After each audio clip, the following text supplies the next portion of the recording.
दोस्तों साथियों अस्सलाम वालेकुम। मैं अपने चैनल दस्तक विद इफ्तिखार मिर्ज़ा के साथ आपकी खिदमत में हाज़िर हूँ। गुजारिश है कि मेरे चैनल को सब्सक्राइब करें और अपनी कीमती राय से मुस्तफ़िज़ करें ताकि मैं ज़्यादा से ज़्यादा बेहतर से बेहतर आपके पास अपने व्लॉग्स और अपने व्यूज़ लेकर हाज़िर हो सकूँ।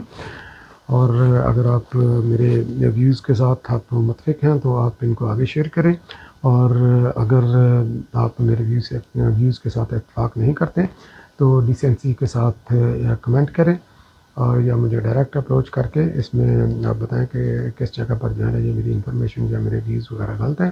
तो मैं ओपन हूँ किसी भी तरह की डिस्कशन के लिए। तो आज के व्लॉग में हम जिक्र करेंगे पाकिस्तान में जारी तहरीक अदम एतमाद के बारे में, जो नियाज़ी हुकूमत के ख़िलाफ़ जो एक मतवक्का तहरीक अदम एतमाद है, और सियासी पार्टियों की एक्टिविटीज़ और किस किस सियासी पार्टी का क्या क्या मकासद हैं और क्या ये डूएबल है कि नहीं है, तो इसके ऊपर जो है ना ये हम ज़िक्र करेंगे। तो जैसा कि आपके इल्म में है कि गुज़श्ता दिनों में मॉडल टाउन में मियाँ शहबाज शरीफ साहब की दावत पर पाकिस्तान पीपल्स पार्टी के चेयरमैन बिलावल भुट्टो और आसफ जरदारी साहब के उनको एक ज़हराना दिया गया, और उस ज़हराने के ऊपर सिर्फ एक निकाती एजेंडा था कि तहरीक अदम एतमाद। तो इसलिए वो सब मिल बैठे थे, क्योंकि जैसे आपके अगर आप थोड़ा सा बैक पर जाएं तो आपके इल्म में है कि पाकिस्तान पीपल्स पार्टी हमेशा इन हाउस चेंज की दाई रही है। वो सड़कों पर प्रोटेस्ट या धरने वगैरह के बारे में वो इस तरह वो स्टेट के उसको पैरालाइज करने के हक़ में कभी भी नहीं रही पाकिस्तान पीपल्स पार्टी। इसलिए वो इन हाउस चेंज के लिए उन्होंने एक अपना फार्मूला पिछले साल मार्च में भी दिया था, जो कि रद्द कर दिया गया इस्तीफ़ों के साथ नती करके। तो मगर यह कि वक्त के साथ साथ मुस्लिम लीग नून और PDM की दीगर जमातों ने ये सबक सीखा कि लॉन्ग मार्च या धरने वगैरह ये हल नहीं। तो ये आखिरी सोर्स होती है, मगर यह कि पहली सोर्स यही होती है कि आप इन हाउस तब्दीली कैसे लेकर आ सकते हैं। तो ये तो था पाकिस्तान पीपल्स पार्टी का और मुस्लिम लीग का जो है ना वो एक ज़हराने पर मुलाकात और उसके ऊपर डिस्कशन। फिर उसके बाद मज़ीद जो है ना ये डेवलपमेंट होती है हमारे पॉलिटिकल सिनेरियो में। अगर आप देखें तो MKM का वफद भी जाकर जो है ना वो मिलता है। जो MKM आपके इल्म में है कि नियाज़ी की इत्तेहादी PTA की इत्तेहादी है वफाक में, और Q लीग भी जो है ना वो इत्तेहादी है सेंटर में भी और पंजाब में भी। तो पंजाब में तो खैर उसके पास काफ़ी बड़ा शेयर है, क्योंकि स्पीकरशिप की कुर्सी उनके पास है, और प्रैक्टिकली जो है ना वो उसको सूबे को वो चौधरी परवेज़ इलाही साहब ही रन कर रहे हैं। उनको काफ़ी तजर्बा भी है ये रन करने का, और अपने दौर में उन्होंने काफ़ी अच्छी जो है ना वो डेवलपमेंट्स वगैरह भी की हैं चौधरी परवेज़ इलाही ने। तो MKM की मियाँ शुजात हुसैन साहब से और Q लीग वालों से मुलाकात। फिर उसके बाद ये अगली डेवलपमेंट होती है कि आसफ अली जरदारी साहब और बिलावल भुट्टो साहब की चौधरी शुजात हुसैन साहब से मुलाकात। फिर उसके बाद जो है ना मुस्लिम लीग नून का जो कि ट्रेडिशनली उनकी जो है ना एग्जेक्टिव कमेटी की उनकी मजलिस शूरा की इतनी जो है ना वो मीटिंग्स आपस में नहीं होती, मगर यह कि जैसे ही वो जरदारी साहब की और बिलावल साहब से मुलाकात उनकी हुई तो एक एजेंडे पर वो यकनकाती एजेंडा था तहरीक अदम एतमाद, हाउ इट इज़ पॉसिबल। तो इसके ऊपर और किसको टारगेट करना है, तो इसके ऊपर जो है ना वो जब उनकी डिस्कशन हुई तो उन्होंने फिर अपना एक इजलास बुलाया अपनी पार्टी की हाई कमान का, जिसको जूम के ज़रिए मियाँ नवाज शरीफ साहब ने उसको कंडक्ट किया, उसको उसकी सदारत की। और उसी मीटिंग के अंदर उन्होंने वो सारे अख्तियारात गवर्नमेंट मुखालफ जितनी भी कोई डिसीजन लेना वो मियाँ नवाज शरीफ साहब को उन्होंने वो अख्तियार दे दिए। ये अख्तियार क्यों दिया मैं आगे जाकर इसका जिक्र करता हूँ। तो मैं फिर उसके बाद जो है ना ये आसफ जरदारी साहब की और बिलावल भुट्टो की चौधरी शुजात हुसैन साहब से भी मुलाकात हुई, और परवेज़ इलाही साहब से काफ लीग से मुलाकात हुई। और उधर एक वफद जो है ना ये MKM का वफद जो है ना वो KPK में भी ANP वगैरह के साथ दूसरी जमातों के साथ वो भी मिल रहा है। तो इस तरह ये हुकूमत के इत्तेहादी अपने तई और अपोजिशन जो क्लियर अपोजिशन में बैठे हुए हैं, चाहे वो पीपल्स पार्टी है, चाहे वो PDM की जमातें हैं, नून लीग वगैरह।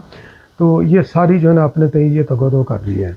और दूसरी तरफ अगर हम हुकूमती हलकों में देखें तो हुकूमत भी खामोश नहीं बैठी, उसकी भी नज़र है कि अपोजिशन जो है ना वो क्या कर रही है। तो उन्होंने भी अपनी जो है ना कोर कमेटी का उन्होंने भी अपना इजलास बुलाया, तो जो भी उनको कोर कमेटी का नाम है तो उन्होंने इजलास बुलाकर इन चीज़ों को डिस्कस किया कि हमने इसको जो है ना आगे जाकर कैसे हैंडल करना है। और एक बात और कि इस वक्त पीटीआई के अंदर जो है ना इतने धड़े बन चुके हैं कि उनको सिर्फ जो है ना वो आशीर्वाद की ज़रूरत है, अदरवाइज़ अगर आशीर्वाद ना मिले तो वो खुलकर वो सामने नहीं है आएंगे। मगर कुछ धड़े तो ऑलरेडी वो सामने एक्सपोज हो चुके हैं, जैसे जहांगीर तरीन के ग्रुप के एमएनए हैं वो ओपन हैं, जहांगीर तरीन के साथ ओपन एंड शट केस है, उसके अंदर तो कोई दूसरी राय नहीं। मगर उसके अलावा भी जो है ना वो कई धड़े हैं पीटीआई के अंदर, जैसे शाह महमूद कुरैशी का उसकी अपनी दुकान है, असद उमर की अपनी दुकान है, न्याजी साहब जो है ना वो अपने हिसाब से चल रहे हैं, तो परवेज़ खटक जो है ना वो उसकी अपनी सियासत है, वो अपना फ्यूचर देख रहा है। तो अब हम इस तमाम सिनेरियो में देखते हैं कि हर सियासी जमात का मकसद क्या है। तो सबसे पहले तो हम जिक्र करेंगे गवर्नमेंट का ज़ाहिर है कि गवर्नमेंट का सिर्फ एक सिंगल एक नुकाती एजेंडा होता है गवर्नमेंट का, कि जो उसके ख़िलाफ़ जो ये तहरीक मतवक्का तहरीक आ रही है तो हमने इसको डिफ्यूज़ कैसे करना है।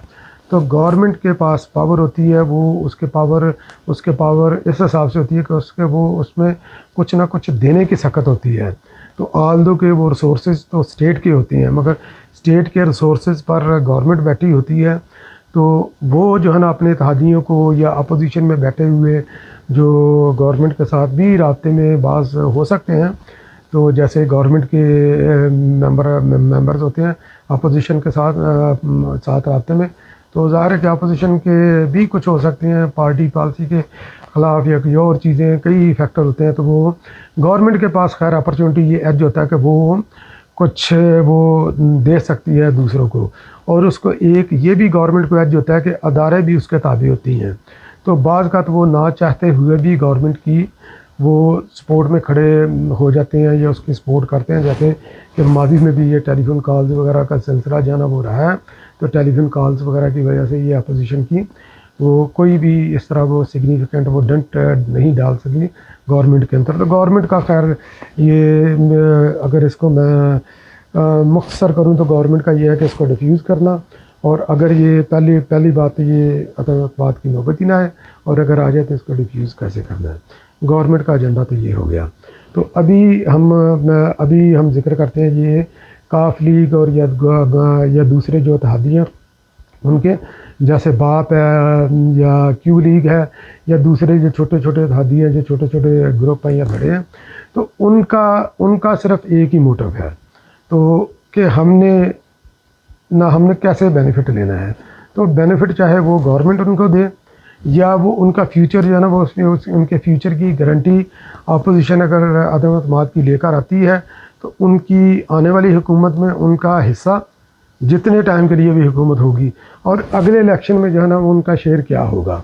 तो इन जमातों का क्यू लीग का MQM का या बाप वगैरह का या ये जो इस तरह ये छोटे धड़े हैं या इंडिविजुअल हैं जो थोड़ी सी अपनी बेस रखते हैं, तो उनका टारगेट सिर्फ ये है कि हमारा जो है ना ये मौजूदा सेटअप में हम ये ज़्यादा गेन कर सकते हैं, या आने वाले अगर अपोजिशन कामयाब होती है तो उसकी सूरत में हमारा शेयर क्या होगा और फ्यूचर के इलेक्शन के लिए हमें क्या दिया जाएगा।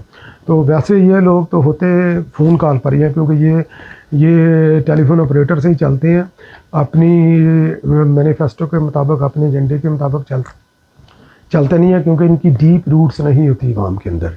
तो अब हम इसके बाद हम जिक्र करते हैं कि नून लीग। तो नून लीग की टॉप प्रायोरिटी क्या है।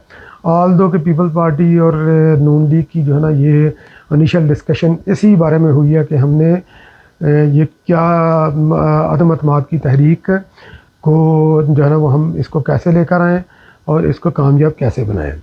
ठीक है, उसके लिए ये सारी जमातें अपने तौर पर कोशिश कर रही हैं, मगर आपके इल्म में ये चीज़ होना चाहिए। और नून लीग की सियासत के ऊपर जिस बंदे की नज़र है और जो नून लीग की सियासत को समझता है, तो नून लीग की सियासत है सेल्फ सेंट्रिक सियासत, जो कि सिर्फ़ और सिर्फ आले शरीफ के गिर्द घूमती है। तो मेरा ये वीला का या मेरे कमेंट्स का ये मकसद ये नहीं कि अपोजिशन में दरारे पड़े, तो मेरा सिर्फ ये है कि जो हालात है उनका दुरुस्त जिया किया जाए और सही सिमत में चला जाए, और पाकिस्तान की सियासत रियासत के लिए सियासत हो, ज़ातियत के लिए सियासत ना हो, अदारों के तसादम की सियासत ना हो। तो नून लीग का जो है ना सिर्फ़ और सिर्फ जो है ना ये टॉप प्रायोरिटी, तो ये नो कॉन्फिडेंस मौसम ये उनके लिए सेकेंडरी थिंग है।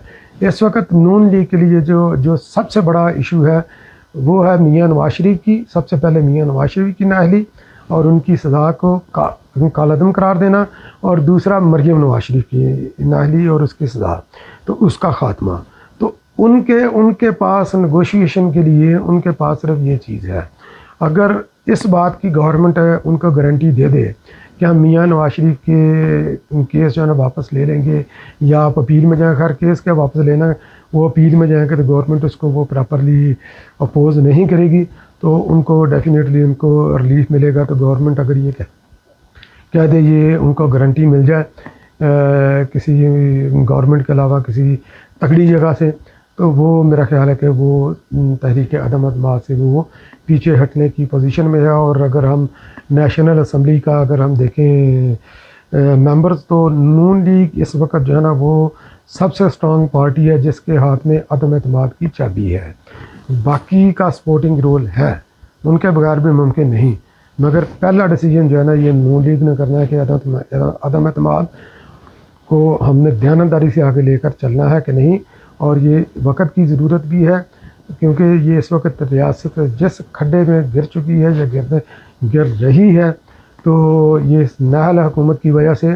तो इस वक्त जो है ना ये इस हुकूमत को मज़ीद टाइम देना पाकिस्तानी अवाम के साथ जो है ना वो ज़्यादती है, और उनको मज़ीद दलदल में धकेलने के मुतरादिफ होगा। तो इसलिए ये ज़ाती मफादात की सियासत से हटकर अवामी सियासत की है कि अवाम का बेनिफिट किस में है।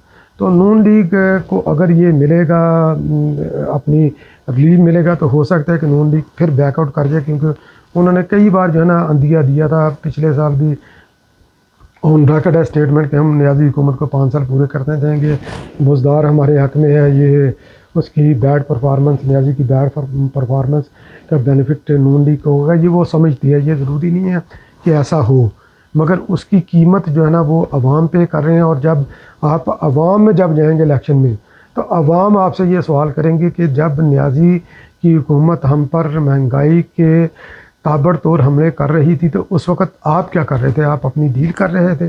तो ये सवाल इलेक्शन में आप पर ज़रूर उठेगा, तो इसको भी ज़रा देखें और अदम अतमाद पर संजीदगी से गौर करें।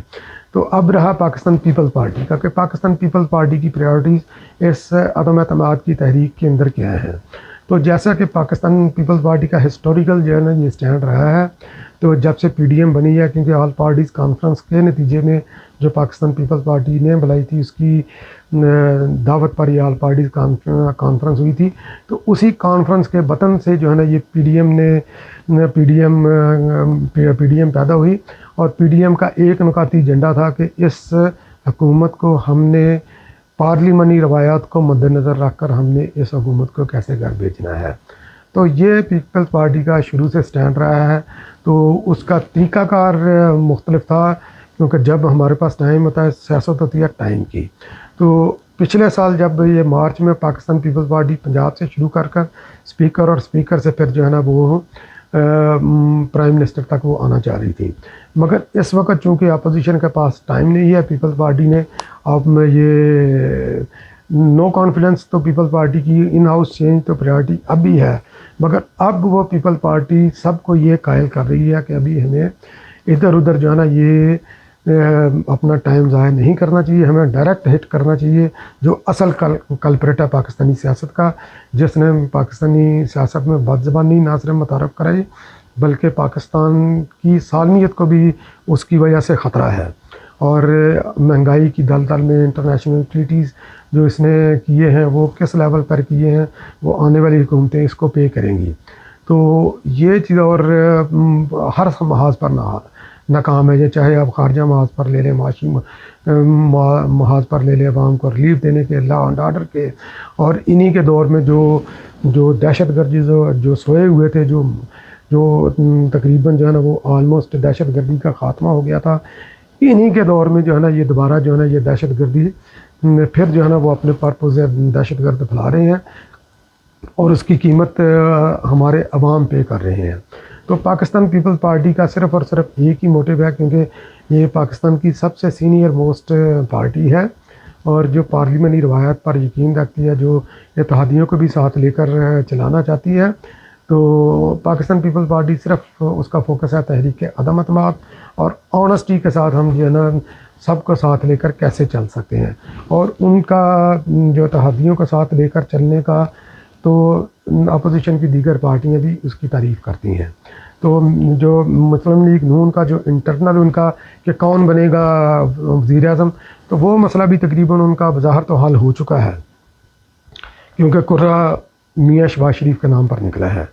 तो अब उनको दयानतदारी से आगे बढ़ना चाहिए, आगे बढ़कर तहरीक अदम अतमाद पर काम करना चाहिए। जो उनके नंबर हैं वो अपने पूरे करें, अपने अपने अपने हाउस को जो है ना इन ऑर्डर करें, जो मुस्लिम लीग का अपना हाउस है उसको इन ऑर्डर करें। जो बाहर के हैं, जो इत्तेहादियों को देखना है या दूसरी जो जमातों की जितनी भी मदद है, तो वो मेरा ख्याल है पाकिस्तान पीपल्स पार्टी से बेहतर जो है ना वो कोई ये चीज़ें मैनेज नहीं कर सकता, क्योंकि वो पॉलिटिकल पार्टी है और उसको पता है कि सियासी एजेंडे पर किसकी क्या प्रायोरिटी है और किस तरह हमने बात करनी है। तो पाकिस्तान जिंदाबाद। बहुत बहुत शुक्रिया मेरा वीलॉग वॉच करने का, और इंशाल्लाह फिर दोबारा किसी और वीलॉग के साथ मैं आपकी खिदमत में दोबारा मैं हाजिर हूँगा। इफ्तिखार मिर्ज़ा।